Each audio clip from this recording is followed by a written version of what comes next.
ముందుగా ఒక వార్త చదివి వినిపిస్తాను.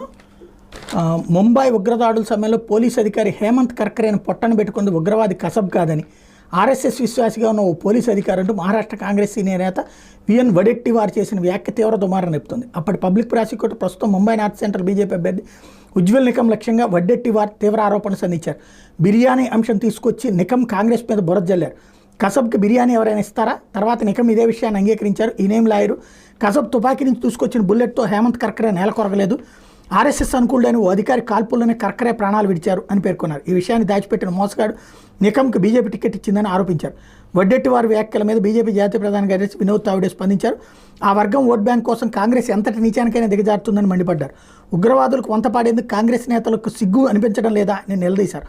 అనంతరం వడ్డెట్టివారు తన వ్యాఖ్యల మీద వివరణిచ్చారు. మాజీ ఐజీపీ ఎస్ఎం ముష్రిఫ్ రాసిన పుస్తకంలోని అభిప్రాయాలను తాను ఇక్కడ ప్రస్తావించానని ఆయన సమర్థించుకున్నారు. ఉగ్రదాడులను ప్రతిఘటిస్తూ